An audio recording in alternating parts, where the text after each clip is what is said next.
still have, and I want your comment on this, please, Sadhguru, is the fact that for us, the vote almost has become so important that the next person's rights become irrelevant. And what I want and how I want it. Hakiyetu, isn't it? But not hakiyako. Hakiyetu is my rights, but we don't say your rights too. We almost feel like we can trample on your rights to get ours. What do we do in a society like this? How do we rebalance? See, I know when people spoke about civil rights, they spoke about it in an extreme condition of apartheid or in an extreme condition of injustice that was happening, that's a different thing. But in any society, the moment you talk about your rights, the moment you talk about your freedom, I think you're heading for ruin anyway. Because you have freedom only to the extent you're responsible. Instead of talking about what is my responsibility in making this happen, if you think what is my right, all you're seeing is how to milk your society or your nation to your benefit. It's not going to work. Then once we start milking, there will be somebody else who is capable of milking it better than you. When he milks it better than you, you say, oh, he's doing wrong things. No, he's doing it better than you, that's how. So, my essential work in the last 20 years has been with leadership, various levels of leadership, business leadership, bureaucratic leadership, and social leadership and political leadership. My work has been largely to move people from their personal ambitions to a larger vision. Because what ambition means is, you have tweaked up your desire, but you have not tweaked up your competence. You don't have to worry about tweaking your desire. Human beings should only focus on tweaking their competence. But right from their childhood, I don't know what you're telling your children, right from their childhood, in every family, they're telling them, you must become this, you must become that. No. You must only see how a child is empowered by competence and knowledge and capability. When this capability is there, he will do whatever is needed. No, I'm already decided this is what I will do. Nobody needs it, it doesn't matter.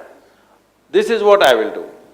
So right now I was just joking with them, we are running crematoriums in India because I saw that they were in such a bad shape. So we took that up. It's an important service because everybody dies one day and the way it happens there is so clumsy. So I thought, I'll take this most unpopular thing. They said, Sadhguru, why have you taken this? This is not good, this is very negative. So I said, see, if you go like this, I'm going to brand it. Isha crematoriums, everybody is a customer.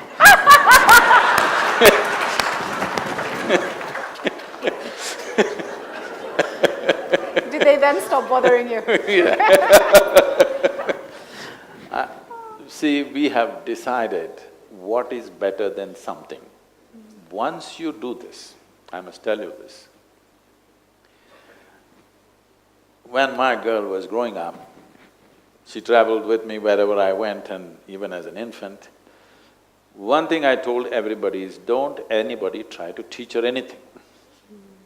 No ABC, no 1, 2, 3, no languages, no what is right, what is wrong, don't teach her anything. Just leave her alone. I made sure she was exposed to every kind of people. I stayed in the poorest of homes, in tribal huts.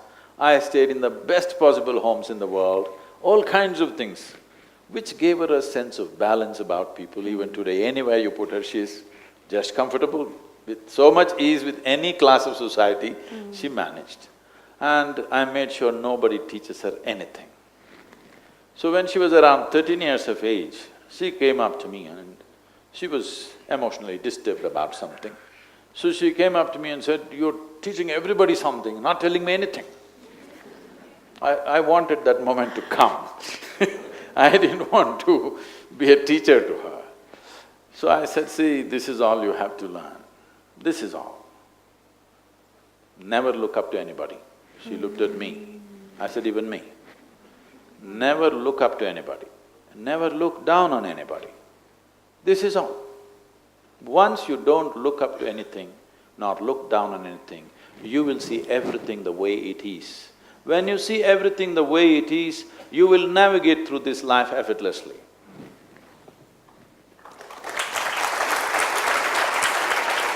The moment you look up to something, you will exaggerate it. When you look down on something, you'll exaggerate the negative about it. If you don't look up or look down, you will see everything just the way it is, and that's all that's needed. For every solution, for every problem that is there, to find solutions, all that is necessary is we are able to see it just the way it is. But right now, we are thinking our problem is of our politicians. No, that politician was just one of us yesterday. Today, he's taken the trouble of getting there. You sat in the comfort of your home and commenting endlessly. You're a running commentary about everything. Right. But making bad teeth, yeah. True. So, I'm bringing us back for a moment to family, Sadhguru, and one of the things happening in Kenya with much of our young society is that we have a lot of single families. How many single parent families? How many people are aware of this happening in society today? A lot of women are left with the burden of bringing up children and struggling through, and it's really very sad. And I remember, I'm looking back at when I first got married, and you get very few lessons on marriage. You kind of get in and you have to kind of figure it out, right? And in many ways, it took some time to understand that exactly what you've told us. When you know unconditional love comes from your partner, everything is solvable. And so you put that first and you build up and you build up. A lot of young families seem to be going in without the tools to get through those really difficult, tough times. Sometimes they don't even get to the point of marriage and family. What advice would you give young people courting or young people in a situation where they feel alone and abandoned and they're wondering, what's gone wrong? How do I get it right the next time, maybe? Love is important, right? Yes. A lot of young people are watching this, so I'm just thinking because they're having 11 love affairs right now on the Facebook. Okay. On Facebook? Yeah. They're trying parallelly 11 different love affairs, hoping one of them will fall into place. We need to understand that certain things don't get better with practice.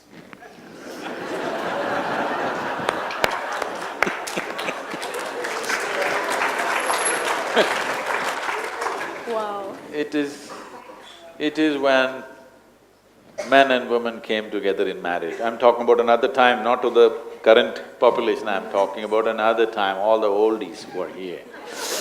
When men and women came together in marriage, they knew nothing about anything about each other. Even looking at a woman directly was a taboo, and now for the first time they looked at this woman. Everything was new and fresh. There was so much excitement, there was so much coming together, there was so much exploration and discovery. Though for millions of years people have done the same damn thing, still for that individual, everything was fresh and new and it was shared just between the two of them and all this stuff. This made it last. Now, before you come to marriage, you've seen too much of life. And in your mind, you're comparing one and the other. Now, long-term commitment becomes difficult. People come together either out of helplessness or greed most of the time, because it's a mutual benefit scheme. Wow. Back to the economics of it. Yes. No, not just economics. There are needs in a human being. There is a physical need, there is a psychological need, there's an emotional need, social needs, economic needs, all kinds of needs. To fulfill these needs, you make a deal. If you live with a deal, it's invariably going to be ugly. Deals are made and pick up what you want and go home. Then it's okay. What do you say? everyone, but you make a deal, you make your money and go home to a place which means something to you. When you're making deals at home, then it becomes ugly because there's no place to go, or you'll find a place to go.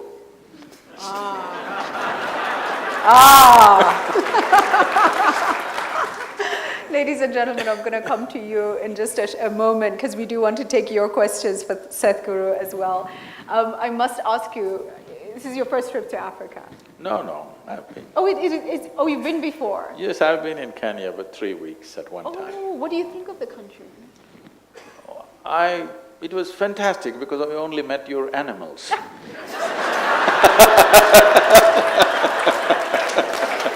That's terrible. They say we are the warmest people in the world. No, I'm not saying people are terrible. I said I met only the animals and it was fantastic. This time I've come to meet the people. Well, I'm not on a safari this time. well done, well done. I'm looking at hands now for questions for Sadhguru. Can I see any? I know your hands will be up later. I see there's one there. Great. A lady over there, and if you could run across with a mic. As we're getting the mic, there I see people scrambling. This is a very bad level of prejudice. Yes. This young man raised his hand Oh first, no, where but are you? Where are you? pick up the lady. I didn't see you. I'm so sorry. I'm so sorry. I It's promise all right. you that you are next. I promise that you're next. Yes, I see hands. Thank you. Thank you. Excellent. And the mics are coming down. Excellent. Wonderful. I want to get as many questions for him. I know people have come far and wide to ask. So thank you. We'll start then with the gentleman since… No, the lady can ask, it's fine. She's got it. I'm just Excellent. pointing Thank out to you. Okay, we've got it. Thank you. Go ahead. Namaskaram Sadhguru. My name is Riya Sharma, and I had the privilege to interview you on behalf of East FM. Oh. Yes, so I'm indeed very honored, very humbled to be in your presence this evening. My question is about yoga, and of course, ahead of International Day, we're very privileged to have you here in Nairobi. My question is about the benefits of yoga, which everybody talks about, and everybody knows that yoga has great benefits for the inner well-being as well as the external. However, in Nairobi, with all due respect to certain people who are in the craft, I noticed that housewives overnight turn into yoga gurus because they watch some DVDs, they watch a few programs on TV, and then decide to start teaching yoga. Oh, really? Yes, and that is, of course, a big concern because people do understand the benefits of yoga, but they don't understand that if you're going to be training under somebody who's not quite qualified in the craft, what are the disadvantages? So I'd possibly please request you to highlight what the disadvantages of practicing with, I'm sorry, the term may sound harsh, but a quack yoga teacher would be. Thank you. So harsh. I'm so harsh. But go ahead. They're all ladies, she said. Yes. Oh.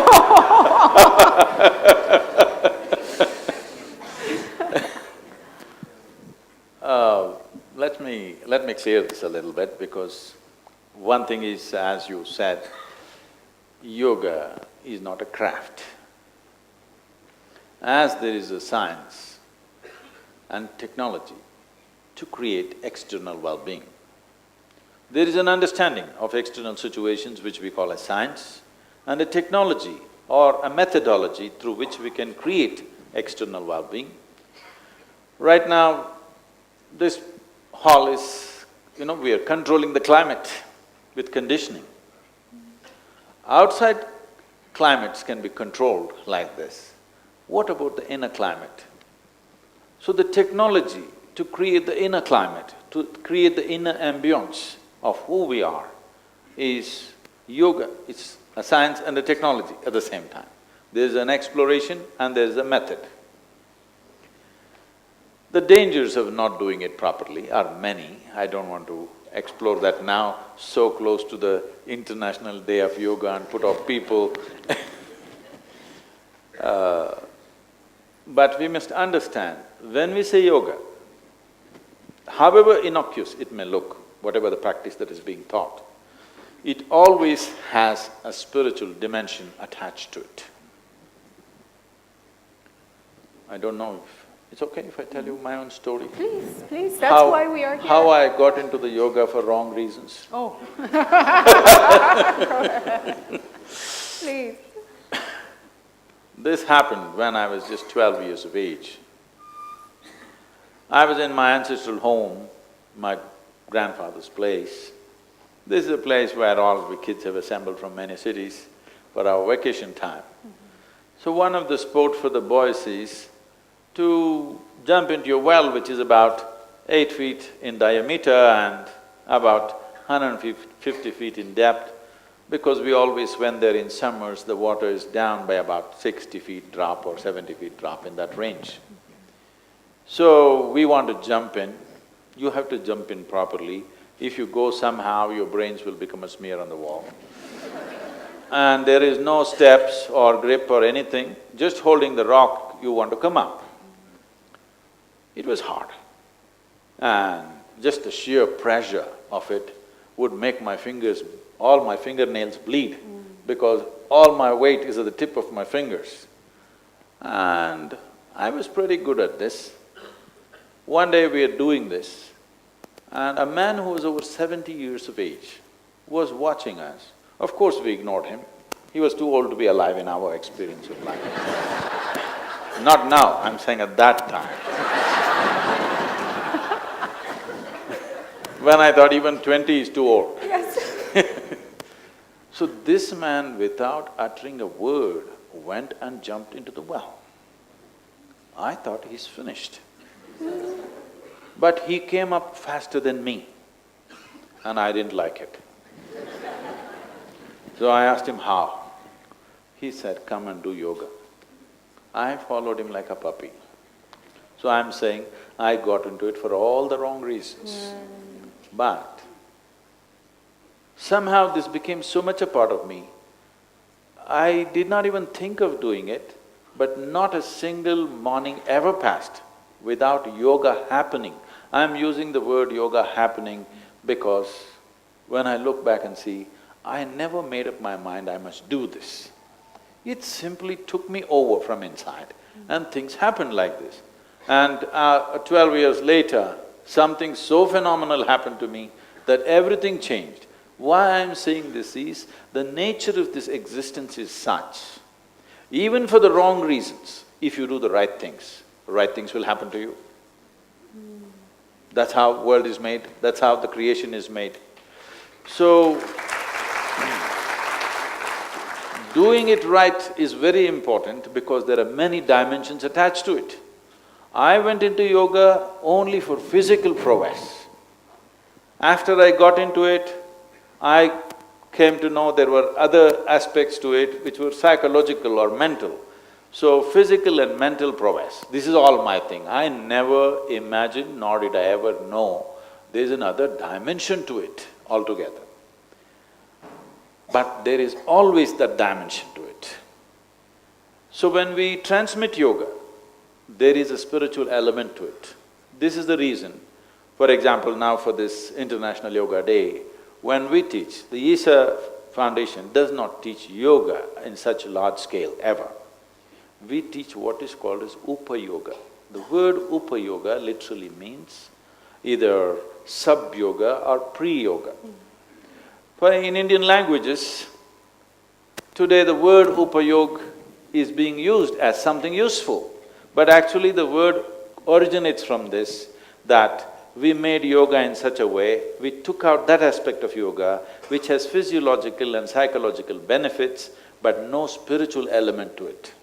When we are transmitting such a large scale, it's best to do it that way. And now that she mentioned this and you are interested in children with your footprint. Yeah. About 4 months ago, it came to my notice that a little over 9,000 children committed suicide in India below 18 years of age. In the age groups of 10 to 14, 1,700 children committed suicide in the last 1 year. When I heard this, see, no life does not value its own life. You try to catch an ant, it will do everything possible to save its own life. It does not think, this is just an ant's life, let it go. There's no such thing. Every life intrinsically values itself as the highest thing, isn't it? But a child is an exuberant life. A child is a bundle of joy. A child is a fresh life. If a child wants to take his own life or her own life, then we are doing something fundamentally wrong with our lives, isn't it? Something very fundamentally wrong in a society if children start committing suicide. I want all of you to look at it this way, it's not like statistics. 9,000 whatever is not a number. Suppose in our lives, our children in our home committed suicide below 14 years of age. Can you ever overcome that, I'm asking? If they died of disease or accident or something, that itself is difficult, but somehow we will come out of that. But if they took their own life, we clearly know we've done something fundamentally wrong, isn't it? So we should know we're doing something fundamentally wrong in a society when children start taking their own lives. So when I heard this, it was deeply disturbing. Why are our children killing themselves? Then I said, off the cuff, I said, we must touch at least 10,000 schools and bring Upayoga to their life. And that day 10,000 looked like a big number. Then I traveled these 9 states and met all the chief ministers and the education ministers and things like that. All of them responded with such enthusiasm. For this yoga day, in the next 2 months, we are initiating Upayoga in over 30,000 schools. And the significant aspect of this is, we are not training the children, we are training the teacher. Our own teachers, we have trained 45,600 teachers. These teachers are imparting this to the school teachers. In every school, 2 to 3 teachers are being trained. Above all, we made an elaborate video. For a 20-minute practice, we made an elaborate video about showing how it should happen. So these newly trained teachers will only correct the practice.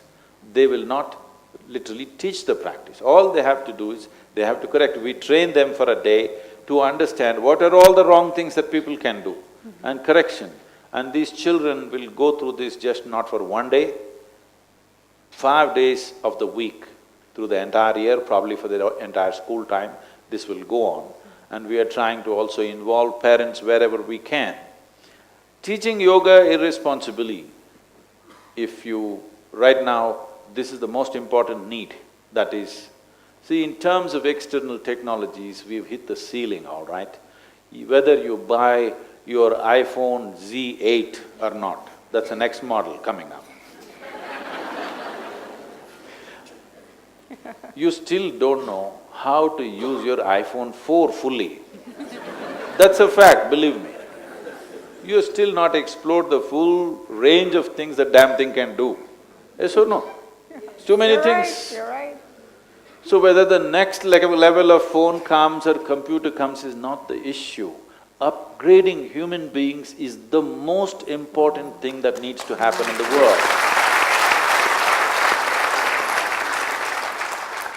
So in this effort, this International Yoga Day I see has been a phenomenal step, mooted by our Prime Minister, but United Nations took this up. So these things that we have, if I can elaborate on this a bit. See, human intellect is sparking like never before. Never before in the history of humanity, this many people could think for themselves. Yes? Now once this happens, logical questions arise. Once logical questions arise, so many things which were taken for granted, which kept people in some kind of control within themselves, if not liberated, at least controlled within themselves, is all going to collapse. Heavenly solutions will collapse, believe me. No, I'm not talking about you guys up there. That's quite safe. When people start asking questions, heavens will crumble. It's bound to happen. If you don't pull it down, your children will, believe me. things that you believe, your children refuse to believe, yes or no? Because unless it makes logical sense to them, they're not going to take it. Whatever the authority, you can say the scripture says this, you can say God said this, you can say somebody said this, they're not going to take it unless it makes sense to them. This is a very positive development in the world because this means truth will be our authority. Authority will never be the truth. This is the future of the world.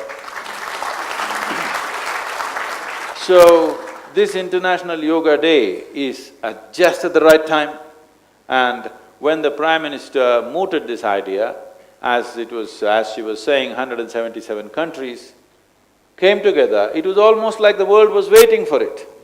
It was waiting for India to take a step, but we took such a long time because you know we are a little large nation, we take time to take steps. But it was almost like the entire world was waiting for somebody to say this, because everybody knows, if they may not have consciously addressed it, but everybody knows tools for self-transformation are needed. And tools for self-transformation should not be in the hands of a guru or an organization or some other higher authority somewhere. No. Tools for self-transformation should be in the hands of every individual. I'm asking you a simple question, don't feel offended. Did all of you brush your teeth today?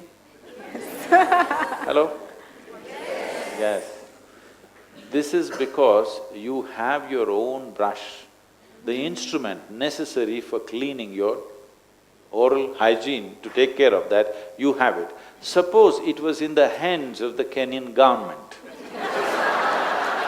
They fixed up in 100 different places in Nairobi, you can go and have your teeth brushed. Probably you would do it once a month. Yes or no? Because you have to stand in a line to have your teeth cleaned up. Only because it's in your hands, as it's necessary, you will take care of it, isn't it? Similarly, tools for transformation which are logically correct, scientifically ascertainable, these kind of tools for transformation which does not demand any philosophical adherence, which does not demand belief system, which does not come from any authority but from your own understanding of your system, this is needed for the world. The time is very ripe because human intellect is sparking like never before. You can't bring our so-called well-being by telling them a philosophy. It's not going to work. It's already not working. Because it's not working, you see a rapid movement of people seeking chemical solutions. To be peaceful means have a drink in the evening, it's become a norm. I'm asking all of you, whatever your age, in the last 25 years, don't you see at least a 500% increase in the consumption of alcohol and drugs and psychiatric prescriptions? This means we are moving towards madness. Yes. See, for example, a maximum period or a longest period of economic well-being compared to any other society in the world. But today, 39% of the European population is under psychiatric prescription medication. 350 million people, year on year, they are consuming prescription medications for psychiatric problems. So with economic well-being, there is no guarantee that you will get human well-being. If economic well-being has to translate into human well-being, you need tools for transformation within every individual. Because the possibility of economic well-being taking us to ruin is very much glaring in our face. In pursuit of human well-being, we've ripped the planet apart, isn't it? Just today afternoon they were telling me that only 7% of Kenya is under forest cover. Oh my God, believe me, everybody in the world believe Kenya means 90% forest and Nairobi. Yes, that is the image everybody has. But they told me 7%. That is horrific, I'm telling you. It's not a simple tragedy. You don't know what is the kind of disaster that can evolve out of 7% green cover in any nation. In a continent which everybody believes is full of jungles, full of nature, full of wildlife, everybody believes this. If only 7% under green cover, that's tragic. Even India is better than this. With the kind of population pressure we have, even the percentages of green cover in India is way better than this. So, when we go like this, we must understand, for a long time we looked up in search of well-being. People became delusional, and my delusion and your delusion fought battles and wars and still going on. Many people can't give it up yet. Yes? Now, from heaven we shifted our focus to get our well-being from outside. Once our focus shifted to the outside world, we started ripping it. Don't think there is some other reason. It is all in pursuit of human well-being, isn't it? Everything we have done is in pursuit of human well-being. But in the last 100 years, though we have ripped the planet bald, not because of age, simply because we plucked it out, have we achieved well-being, I'm asking you? They are telling me the world food industry is $7.6 trillion. The pharmaceutical industry is $7.2 trillion. And by the end of 2017, they say pharmaceutical industry will be bigger than the food industry. That means we are eating more medicine than food. We can't claim we're well. It's so frightening. You know, I thought the big question I'd be asking as we close was, how do we stop talking at each other and start speaking to each other? But now I've seen there's so many other levels of things that we need to do. We're going to come back to that, but first I'll go to the young man now. I think you've got the mic, do you? It will come to you in a moment, it's just behind you. Please go ahead. Are we a bit frightened after that insight? Wow. Hello. Hi, good evening, sir. My name is Jimmy. And I have two questions. Basically, I don't know much about… I'm a simple guy, ask one at a time. So I'll shoot over with the first one. You know so much about the universe. I've seen a lot of your videos on YouTube. And you have talked about geometry, and I saw that video. The largest telescope on Earth is not able to get a picture of the nearby galaxy. It's so far. So I wanted to ask you, why did God make things which are not even visible to human beings, or we are not able to travel there? That's a tough one. Okay. That is a clear message to you that the universe was not made for you. Wow.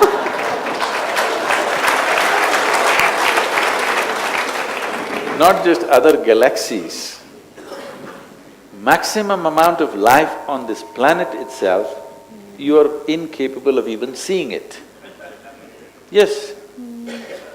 Because maximum amount of life on this planet is microscopic, actually. Yes?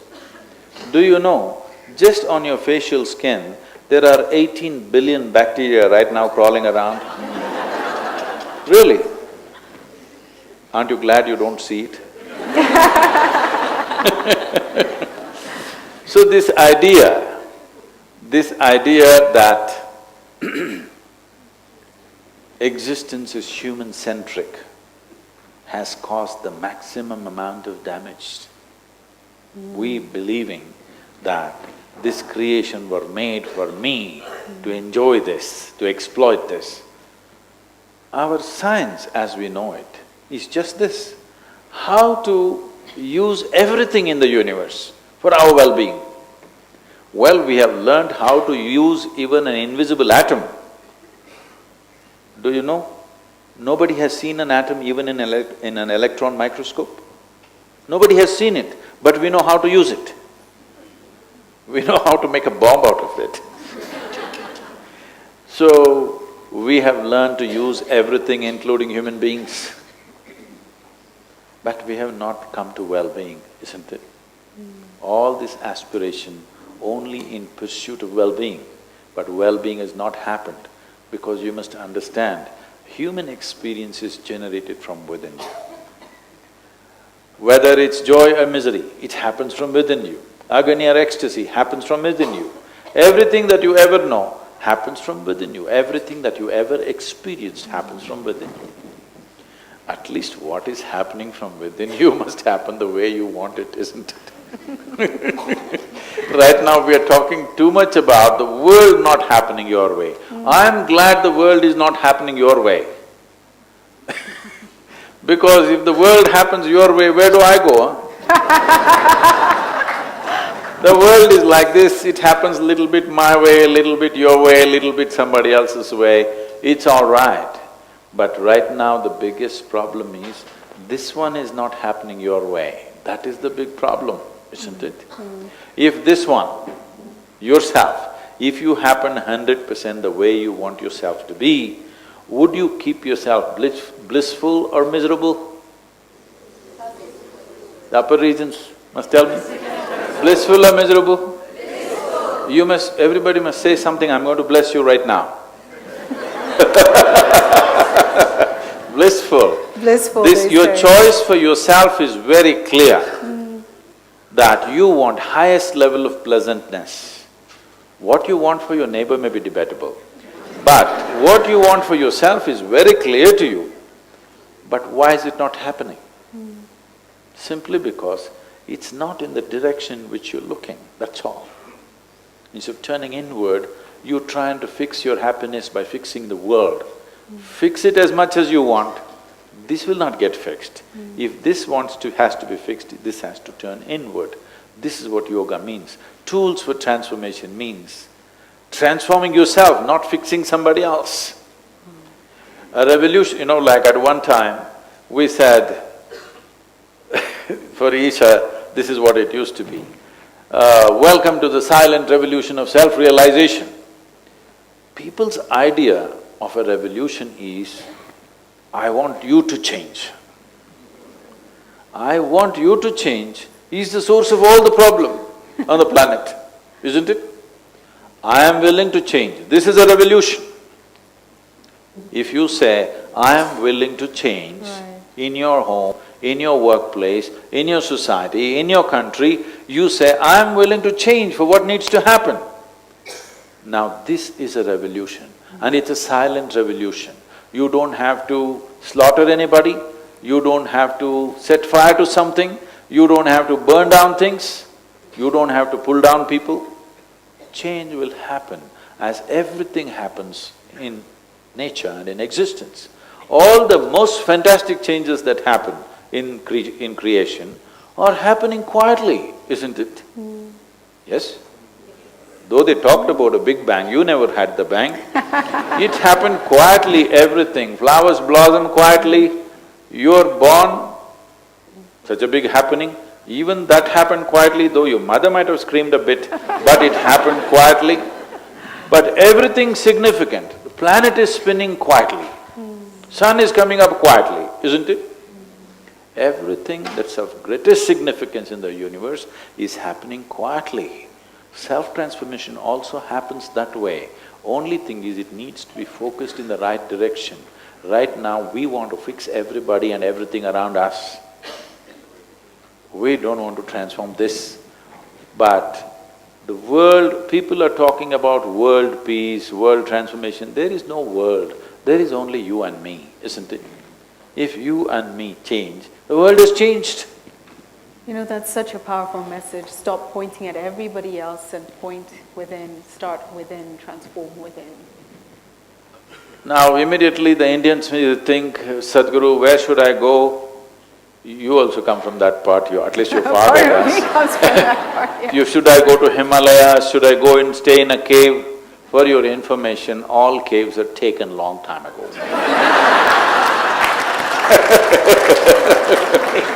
There is no cave accommodation left. So you don't have to go to any cave.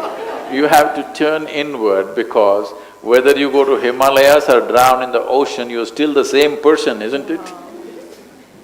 Do it where you are, start where you are. Oh, you can start it wherever you are. Not where you are, because again they will think, Sadhguru, I was not in Nairobi, so I didn't do my yoga. Start wherever you are, it just doesn't matter. I'm going to apologize to you because I see there were hands up, then I'm sure there are hands on this side, so I'm going to ask for the mic to come this way. I'm going to ask for another mic to head upstairs. Yes, there's one there. The lady in pink, please. And here, yes, I see a hand at the back and one at the front. Thank you. Thank you. I find you highly prejudiced. Oh no! You What did I miss this time? You choose a lady and also pink. It's because you look so vibrant from here, honestly, so beautiful. Go ahead. Thank you very much. With lots of respect, I'd like to ask, I loved your topic, future of the feminine. And very beginning, you changed it. It wasn't anything to do with the woman. It was to do with the feminine. And you acknowledged the hardships women take in showing their masculine side. I would love to hear a little bit more about what you meant, future of the feminine, because when men behave slightly feminine, we discriminate them. We call them gauge. There's lots of things I think that we need to learn from you about what is masculine, what is feminine. Nothing to do with the gender. Let's come back to that. And I have heard you speak about that before in different engagements. And it is true that when a man embraces the feminine inside him, he's attacked for it. It's almost, yes, so it's a difficult situation, you know? So let's talk a little bit more about that. Let's explore that. When a man expresses the feminine in him, people admire him hugely. If he acts like a female, then they make fun of him. Let's understand this clearly. Because we are tending to mistake feminine and female. Okay. We are here today. You and me and everybody else is here today. We exist because a man and woman came together. Maybe some, if you had a natural birth, I'm saying. Suppose a stone dropped you, I don't know about you. I am a natural, my mother had a natural birth, so we are here because a man and woman came together. Now that you're sitting here as a woman, does it mean to say that your father does not exist within you? No. He's an Indian guy, you can't obliterate him so easily. No, I definitely Very have much him. there within you, isn't it? Now that I'm sitting here as a man, does it mean to say my mother doesn't exist within me? Definitely she does, isn't it? So, just thinking, getting identified with a few reproductive organs and making a big affair of being a man or a woman has to stop. This is coming from a certain crudeness of existence. Because people's minds have been corrupted by philosophies and ideologies which told you what is pure, what is impure, what is okay, what is not okay, what is good, what is not good. So they're only thinking about certain body parts. Why is it even important to recognize somebody as a man or a woman? Why is it necessary? Why can't you just look at a human being as a human being? Why body parts are so important? If body parts are so important, at least choose the brain, huh?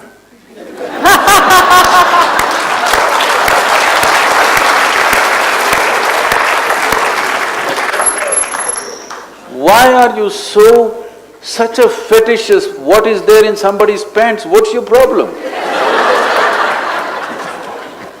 What is our problem? These things matter only in two places, in bedrooms and bathrooms. Nowhere else should it matter who's got what in their clothes, okay? Yes or no? So yes, but what then is the This problem? is because of very tremendous religious teachings that have happened in the world, which cannot even accept the simple biology of a human being. You understand? They cannot come to terms with the simple biology of who we are. This is not a bloody secret. It is just that we want to conduct ourselves in a certain way, that's all. You think what is under your clothes is a secret? It's not a bloody secret. It is just that out of our culture and civilization, we learn to handle our body in a certain way, that's all. But somebody said, this is right, this is wrong, this is evil, that is okay. See, the nature of the mind is such. Shall we do an experiment with all of you? Yes. Next 10 seconds, nobody should think of a monkey. Why? You can't keep the monkeys out for 10 seconds? Now they told you, this is good, this is bad, don't think about bad things. Well, that's a full-time job. Otherwise, Africa is just out of its tribal life, unfortunately. In tribal societies, people lived without paying any attention to anybody's body parts, isn't it? When at a certain moment something was on, it was on, otherwise the rest of the time nobody cared about the body parts. Now we say we are civilized, but people's minds are full of body parts, only certain body parts. And so we think man, woman all the time. Stop this nonsense. It's time you looked at human beings as human beings. Only for certain type of activity, who is a man, who is a woman becomes relevant. The rest of the time it has no relevance, isn't it? So coming to the feminine, when we say feminine, we are not referring to the female in any sense. There are only few things which are compulsorily feminine about a woman. Rest of the things are wide open for her to make it whichever way she wants. Similarly, it's only a few things which are compulsorily masculine about a man. Rest of the things are wide open for him to make it whichever way he wants. Activating my feminine does not mean I have to act pansy. No, I don't have to act like a woman to express my feminine. In a very masculine way I can find expression, in a very manly way rather, I can find expression to the feminine within me. Can't I mother somebody as a man, I'm asking? Have you not done it, many of the men? In a very masculine way, have you not mothered? Yes or no? In a very female way, have you not fathered? So, let's take this off. In the existence, you must understand this, when most of the yoga that she was talking about, the housewives are taking up from the TV station and they're becoming yogis or yoga teachers, they are talking about Hatha Yoga mainly. Hatha Yoga has become as popular as it's become because it's a rebound from the American coast. From America? Yes, if it has to go across Atlanta, hit that land and come back, suddenly everything becomes sacred. I'm saying, even a kindergarten child today would know that this human body, it needs oxygen and it expels carbon dioxide, yes? Even a child would know. But somebody bottles carbon dioxide and says this is the real thing, and the entire world drinks it simply because it comes from across the Atlantic. So we must understand what is the level of that influence. So, people are all talking about Hatha Yoga. Let me explain what is Hatha. Ha means sun, Tha means moon. These are the two fundamental dimensions of masculine and feminine influence upon us. Sun is the symbolism of masculinity, moon is the symbolism of femininity. In this context, we are all born here and here only because our mothers' bodies were in sync with the cycles of the moon. If our mothers did not sync with the cycles of the moon, we wouldn't be born, yes or no? So, the feminine is connected with the moon and the masculine is connected with the sun. Or another way of looking at it is, we are looking at the solar system as a potter's wheel which churns up this body. If, let us say, the earth decided to speed up, okay, like your Wi-Fi speed, internet speed, you want more speed, Speed doesn't mean you're on an automobile or a motorcycle or something anymore, it means internet speed, okay? When youth say speed, they don't mean motorcycle or something else, they mean speed. So, let's say the planet decided to speed up. If it did speed up, you will see most of the life that we know on this planet will disintegrate. We are like this only because this entire solar system is going in a certain way. We are a consequence of that. So, this is like a potter's wheel and we've churned up like this. So, in this potter's wheel, there are many… the entire system is playing a certain role in the making of this body. In this, the moon plays a little more significant role in the body of the feminine or the female. Because of that, we say feminine is dominant in her, compulsively feminine she is on that aspect. And the role of the sun is bigger in the man's system. Because of that, we say he is a male or masculine. There is a certain element of compulsively masculine stuff in him. So one is outgoing, another is receptive. Sun is outgoing, moon is a reflection for us. Our experience of moon is a reflection. You wouldn't have seen it unless it reflected, isn't it? Unless it reflected sun's light. Now because we have gotten into such a crudeness of mind, because somewhere we divided the universe, fundamentally because of religious thought in the world, that something is God, something is devil, something is good, something is evil, something is virtue, something is sin, something is high, something is low. Because we divided everything like this, we also divided masculine and feminine or male and female. Now once we divide, we have to discriminate which is superior to which. Now, because whoever is ruling the world, naturally they say, we are superior to you. All right? If you rule the world tomorrow, you will say, we are superior to you. I'm saying both are crude and stupid. This is two pieces of the same thing.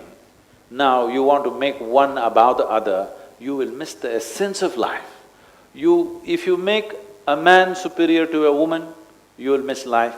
If you make a woman superior to man, you will miss life. If you want to know life, as I said earlier, you do not look up to anything, look down on anything. You see everything just the way it is. Suddenly you will see everything the way it is and everything is relevant. If we had seen this, we wouldn't have slaughtered the animals, we wouldn't have ripped the trees, we would have understood that all this is very much a part of our life, isn't it? Yes or no? We would have clearly understood, and everybody understood till you got educated. Every tribe in the world understood, everybody who lived with nature understood. Yes. The tree is as significant as me, without it I cannot live. Is not some new environmental knowledge that you got because you got PhD in environmental sciences. Every human being knew this, but now we got educated. That means we got stuffed with information and our intelligence took a backseat. In this environment, before we leave and go to the next question, I will then pose the question, the theme of tonight, which was, what is the future of feminine? In this environment, Sadhguru, what is the future of the feminine? See, one thing we must understand, today, women have access to many things to which they did not have access to in the past. Not because of some great evolution that happened in human consciousness. It is simply technology. Technology which has leveled the playing field. Otherwise, believe me, don't believe that suddenly everybody is evolved and they brought up the women and gave them everything. No, because of technology, brawn does not rule anymore. The power of the muscle is not so important anymore because technology has leveled it. If you had big muscles at one time, you were a big man because your muscles were the most useful aspect of who you are. Today, if you have big muscles, we will give you a menial job to do. We won't make you the boss. Yes? There was a time whoever had the biggest muscles, he was the boss. Now if you have big muscles, we make you stand at the door. We don't even let you in. You may make a good bouncer. So because of this, women have come up, but not feminine. Feminine will not come up unless in our education systems, this is important because you are involved with this. In our education systems, we have to make music, dance, art, creativity as important as science, technology, mathematics, whatever else. If you don't make this equally important, generally that art class is a damn useless class that you somehow go and do something and come up. You don't go to the art class the way to go to your math class. Yes? It is just one more damn thing that you're supposed to be done with. No. Till you make art, music, everything else which involves a certain creativity, which is concerned about the aesthetic of life, not just the utility of life. A woman is useless if you think in terms of utility. It is the aesthetic. She is the flower of human species. Now, flower is useless for somebody who is thinking in some view, let's grow the vegetables. Why flowering plants in the garden? Yes, let's grow vegetables, fruits, what we can eat, it will nourish us. What does the damn flowers do? They won't do anything. I'm telling you, this is an extreme thing I'm telling you, but do not take this for granted, because if men could exist without women, you should not be surprised if large-scale slaughter happens. Right. They still can't live without them. That's the reason why they're keeping them alive. Yes, I know this is an extreme thing I'm saying, but I'm telling you, as long our attitude is in terms of what is useful, what is not useful, get rid of it, this is where it'll go. Not that the entire world will go that way, but people will start behaving in those terms. It may not actually physically happen, but it will start happening in human mind. What is not useful to you, get rid of it. And in this, the maximum beating will be taken by the woman of the world. So it's extremely important. The aesthetic of life is as important as the utilitarian aspect of life. What is useful and what is beautiful is equally important. If this doesn't come into every child's mind through our education systems, feminine will have a hard time to survive. You know, there is some good news. I think this discussion comes at the right time. Many of us know that they're trying to review the curriculum in the education system, and there's been a refocusing now on going to the aesthetics, the talent, the art. Yeah, but the culture. problem is right now, yes. If your children start learning art, music and start enjoying their life, the Indians will do information technology and they'll go ahead. And leave us behind. Yes, see, that is the problem. Right now the world is on a race. Nobody knows what we are racing towards. Anybody who looks at it can see we are racing towards a disaster. If we are thinking ourselves as the last generation, of course we'll win. But if we are thinking of a world as a continuum and we are just a pop-up on this planet, all right? We are a 2-second pop-up on this planet and we'll pop out. If we understand this, then we know we're racing towards a disaster. If we don't slow down, there is no other way. Slowing down will not happen because human aspirations cannot be controlled. Only when your aspiration is finding a genuine expression, when I say a genuine expression, see right now, whoever you are as a human being, you want to be something more, isn't it? If you try to be something more in a very physical way, we call this sexuality. What sexuality means is, what is not you, you want to make it a part of yourself, that's the effort. Well, it never succeeds. For a moment, it feels like a success, after that, it goes away. If you attempt the same thing emotionally, we call this love. What you're calling as love is the same thing. What is not you, you're trying to make it a part of yourself, in an emotional sense. If it finds a mental expression, it gets labeled as greed, as ambition, as conquest. or simply shopping? What is not you, you're trying to make it a part of yourself. If it finds a conscious expression, we call this yoga. What is not you became a part of you in your experience because you consciously did it, and this can be kept up, this can be lived through every moment of your life. It is not a one-moment experience, it is a living experience that you experience everything as yourself. Yoga does not mean twisting yourself, yoga does not mean hanging upside down, yoga does not mean convoluting something. No, the word yoga means union.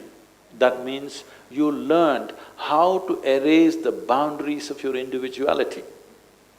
Because right now when you sit, you are this is me, that is her, all right? But a transaction is happening on many levels. Let's just take the breath. What you exhale, the trees are inhaling. What the trees exhale, you're inhaling. One half of your breathing apparatus is hanging out there. So you are not such a solid state. If you don't have too much intelligence to look at all the other dimensions, at least this you can see. If you don't understand, hold your nose for two minutes, you will clearly understand what I'm saying. You are not an existence by yourself. This is a living reality. In this you have blown your bubble, and the creation is so magnanimous. For a minuscule microscopic nonsense like you, it has given you a fantastic sense of individuality. I'm not trying to depreciate you, I want you to understand. In the space of this cosmos, nobody knows where it begins, where it ends. In this cosmos, the very planet, the very solar system is a speck. In that speck, this planet Earth is a super speck. In that super speck, this Nairobi is a micro super speck, all right? In that you are a big man.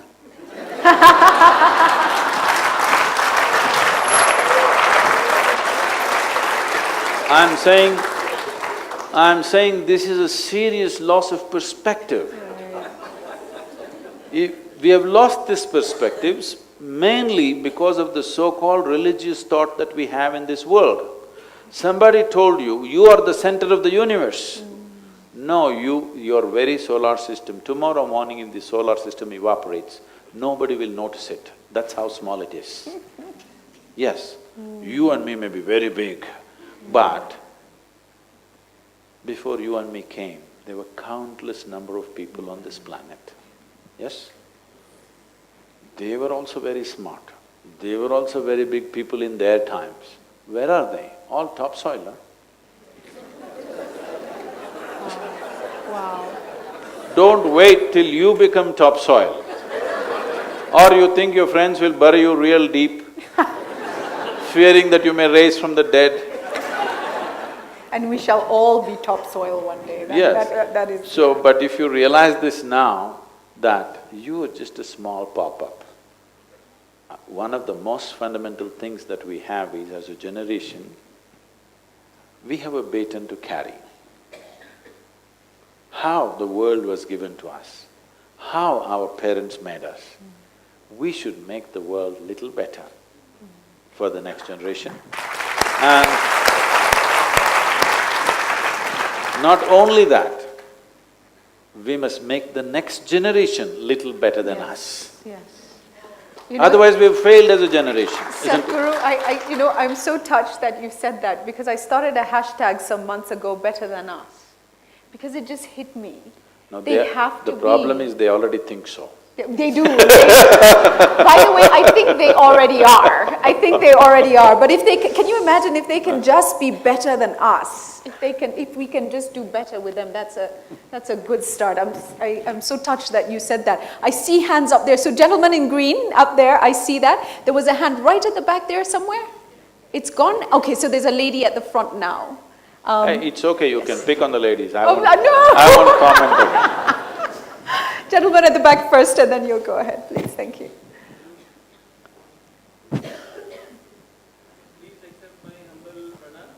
The microphone is not on. I think, can we give you a minute just Okay, to let us sort out finish the the mic? question. Turn it on, please. Thank you.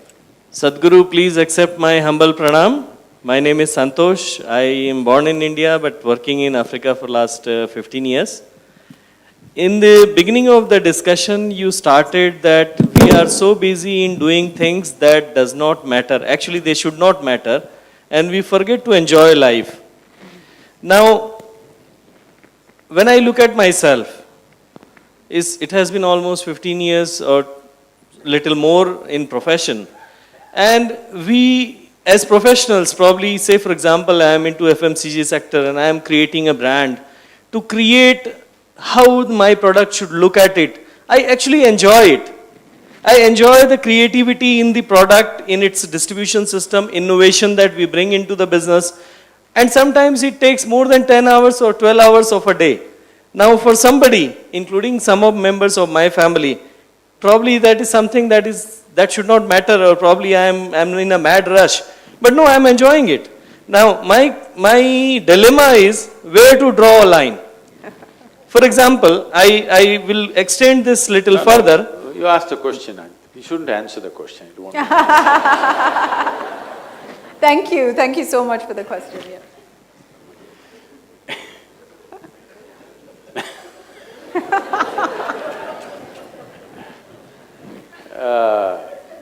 Don't think drawing the line is your prerogative all the time. If you get too much involved with your fancy product, your wife will draw the line. But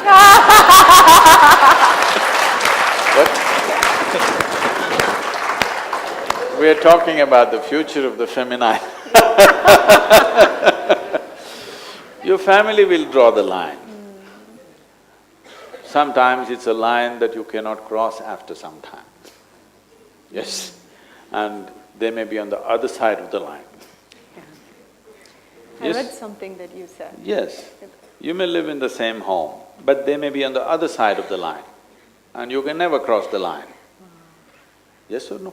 Does it happen or not? Yes. So, if you love creating products, you can do it. Nobody's saying no. It's just that everything that we take up needs a certain level of involvement. Without involvement, many things won't work.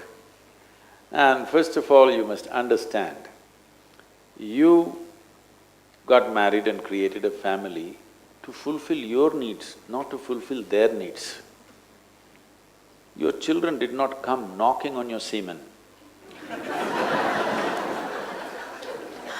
Yes? They did not come and knock, please make me happen.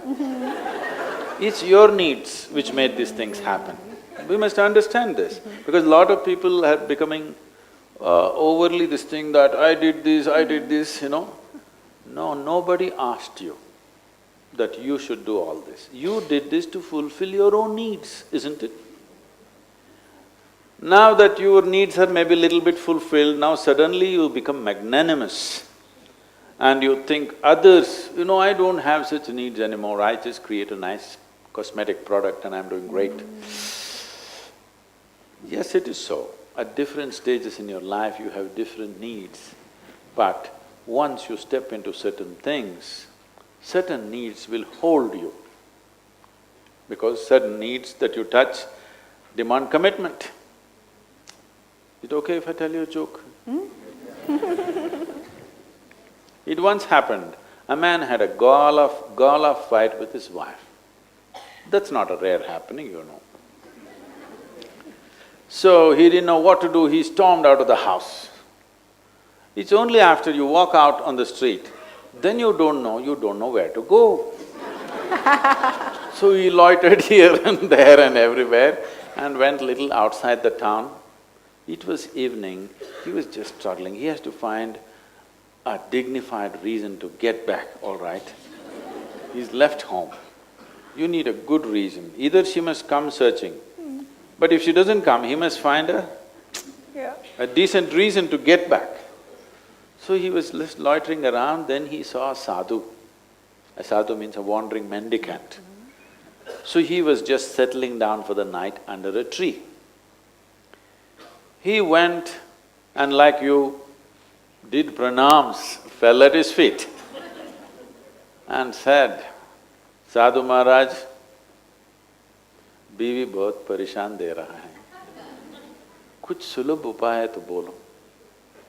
The sadhu glared at him and said, बेवकूफ, सुलभ उपाय है तो मैं क्यों साधु बन के यहाँ बैठ रहा हूँ?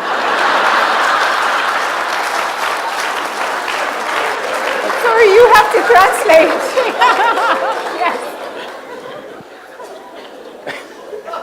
Yes. He said, he begged Sadhu, he fell at his feet and said, my wife is giving me too much trouble.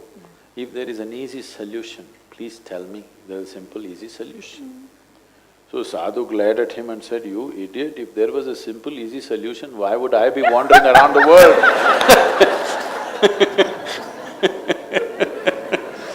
I'm saying, to create anything that you want, it takes a certain involvement. You created a family because you wanted a certain atmosphere around you. If you were made like this, you were fine by yourself. That if you sit here, you're complete by yourself, you wouldn't have bothered to make a family. You made it because… not because they need you, because you can't live without it. Let's be straight about it. Yes or no? So, now suddenly halfway down, you suddenly change your tack, then they will know how to deal with it. Wow, then the line will be drawn, the line… Our final question for the night, because it's already time to wrap up. I'm so sorry, I do see the hands and I really apologize. Please go ahead. Good evening. Thank you for giving me the last question. You said something that is very interesting when you said that it's our responsibility to make the generation after us a bit better. And for me, as a young mother, it's quite a concern.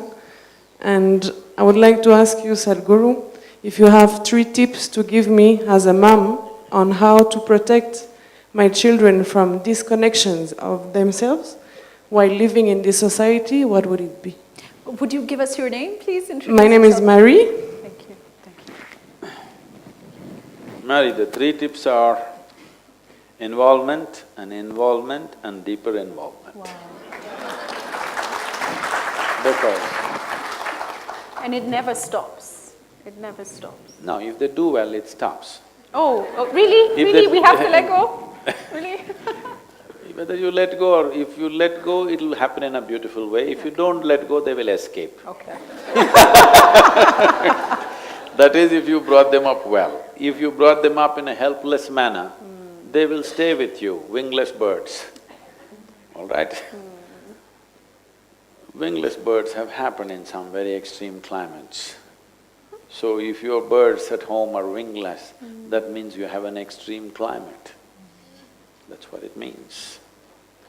Now, when I say involvement, you must understand this.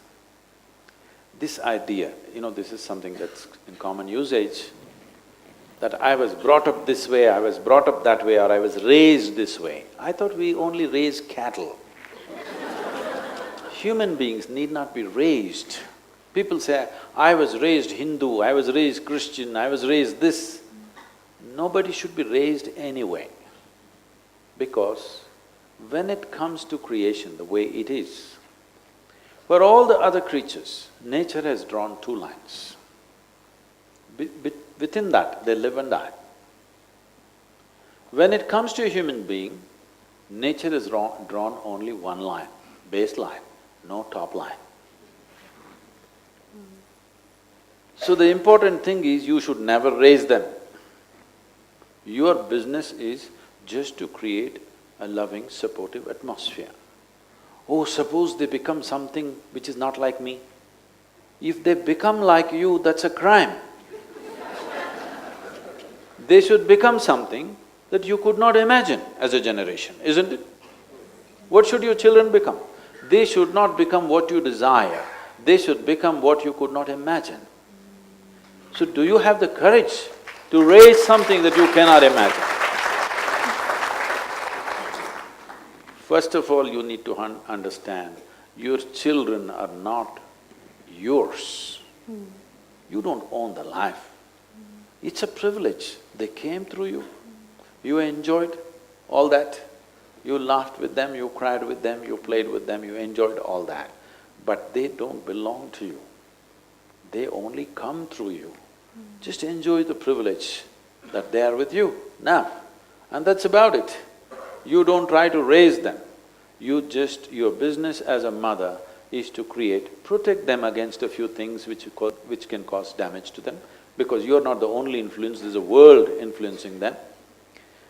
And for a modern mother, because I have to tell you this because internet is a bigger influence than mother or father or anybody for that matter. I know this may look like an archaic opinion, but you will regret this in future if you don't do this now. At least till they're 12 to 14 years of age, there is no need for these things, these gadgets. They must learn to use this gadget. This is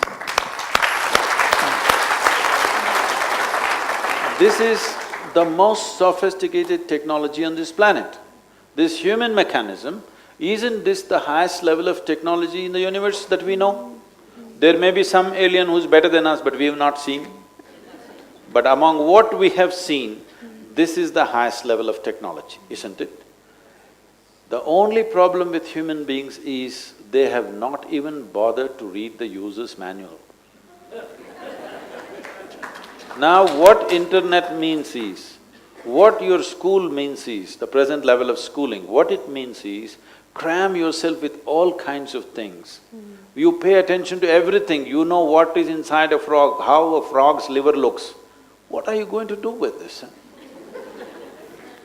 I'm saying every high school child is cutting open a cockroach and a frog, what for? I'm saying when you bring up children with this level of cruelty, a live frog, you open it up and enjoy his heart beating. What are you made of, I'm asking? You call this science? I call this inhumanity. I call this absolutely senseless way of raising your children. Oh no, we learnt so much. If they've learnt so much, that is enough, show it on a computer how a heart beats. Where is the need for everybody to open up a live animal nailed to a piece of wood? Almost all of you have done it, right?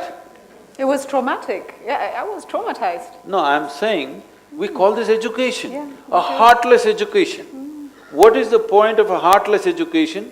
If you do this kind of education, you'll create a heartless society, which you're seeing in so many different ways. We are training children to become brutes. See, if I can nail a frog to this wooden platform, cut him open when he's still alive and screaming, and look at his heart and how it beats, I enjoy it, and I fiddle around with his liver, I'm saying, at another level, why can't I pick one of you and do the same thing? Only because there is a law, I may be stopping, isn't it? Yes or no? That's what it amounts to, isn't it so?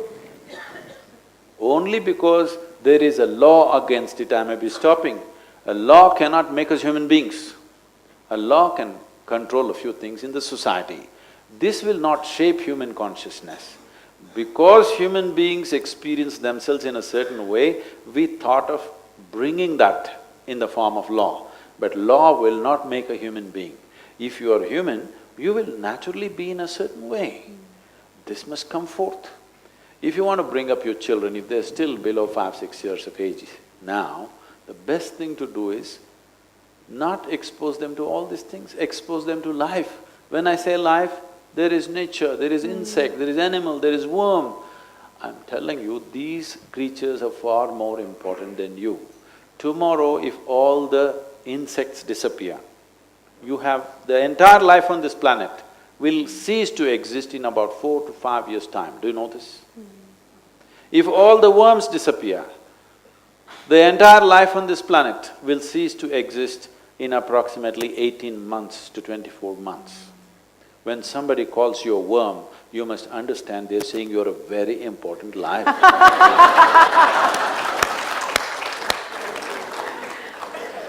But if all the human beings disappear tomorrow morning, this world will flourish. So we must understand, we are not the only life. We are here as a product of all this life evolving to this place. We must at least show some sign of evolution, isn't it? We are supposed to be the peak of evolution on this planet. Should we not show that we are little better than them? Right. But we are not showing this simply because we are screwed up with our scriptures, our textbooks, our teachings. No, please expose them to life. Child will understand life perfectly well. They are better equipped to perceive life than you are because they are not structured in their head. They perceive life. Oh, what will happen to them? How will they earn a living?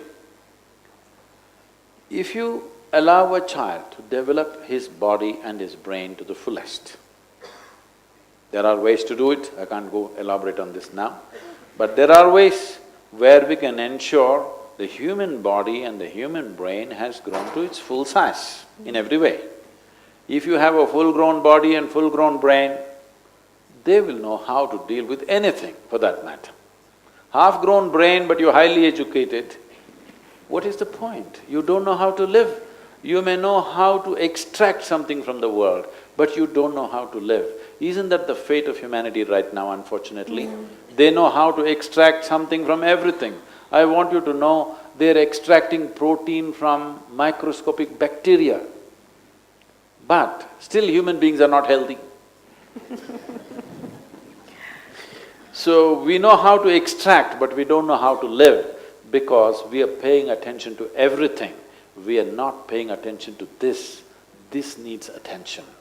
Not in the mirror, not through somebody else, but inwardly, beyond this body, beyond this mind, to know what is the nature of my existence. The more you know about this, the better you can handle it, yes or no? Yes. How far is it? What do I have to do for this? How far it is? Should I book a Himalayan cave for myself or my child? It's gone already. It's already gone, taken. Yes. It's taken, no accommodation. It's taken. It's like this. Someone came looking for Isha Yoga Center in southern India. They came to your local village and asked a boy who was sitting there, "How far is Isha Yoga Center?" The boy said, "It's 24,996 miles." I said, "What, that for?" He said, "Yeah, the way you're going, if you turn around, it's 4 miles." We have to turn around, in is the only way out. We've come to…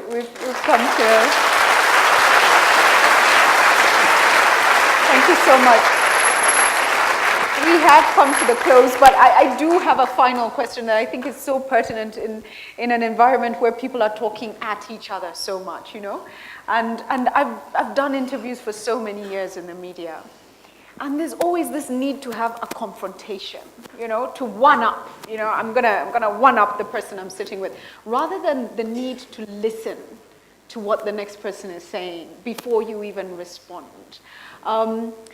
What advice can you give us as to how we start to better relate and speak to each other rather than at each other? How to listen and still have TRP? Oh, you don't know what's TRP? No, what's TRP? It's a rating system in India for each television channel. So everybody has understood the only way to have TRP is all of us shouting at the same time. If you listen, there is no TRP. Anyway, now the TRP is not relevant in Kenya. See,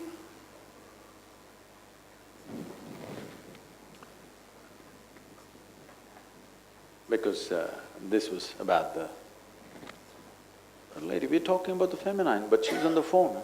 Hello. She's tweeting what you're saying. She's… yes. In the yogic culture, a woman is referred to as a sati. Sati means one who knows how to wait. Because waiting was always considered a higher quality than doing. Because all action has a beginning and an end. but waiting can be eternal. There is an eternal quality to waiting. Just by waiting, people transform themselves. There are innumerable stories in the yogic culture where women became great seers and sages without any spiritual practice, no religion, no nothing, simply waiting. And if anything beautiful has to happen in your life, you have to learn to wait. Suppose you want to grow a garden in your house. If you're in a rush that you must have flowers tomorrow morning in your garden, you just have to buy Singapore plastic flowers and stick it. Otherwise, you have to plant and wait. You want to deliver a baby, you have to wait, isn't it? There is a waiting quality, you just have to wait. With a belly full, it may feel like an eternity, but you wait. Simply wait. You don't mess with it, you just wait. Because everything beautiful in the universe happens like this. If you create the necessary conditions and you wait, it will happen. The same goes for bringing up children. You create the necessary atmosphere and you wait, they will grow. If you think you must fix, you cannot fix. You may know how to reproduce, but you do not know how to fix your children, do you? Hello? If you have the love and commitment, you can wait. Because to wait, you need an enormous sense of love and commitment to something, otherwise you cannot wait. Only when you have a deep sense of love and commitment, you can wait. Otherwise, you cannot wait. One thing that they're learning today is inability to wait. 4G, not fast enough. There was a time from India, these people, their forefathers, traveled for over 30 to 45 days to reach the Kenyan coast, okay, to reach East Africa. But today they are here in 5 hours, probably flat, but it's too much time. They can't wait anymore. I'm not saying we should not have faster airplanes and faster cars, I'm always for speed that way. But you must know how to wait. What you said as listening is just a part of waiting. This is important that we must inculcate this in our children and in everybody's life.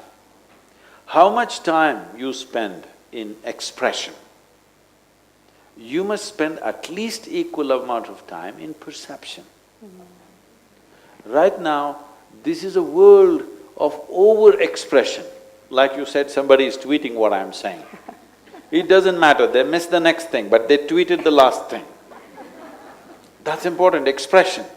This is a world where it's all about expression today, no perception. You will become hollower and hollower as days go by.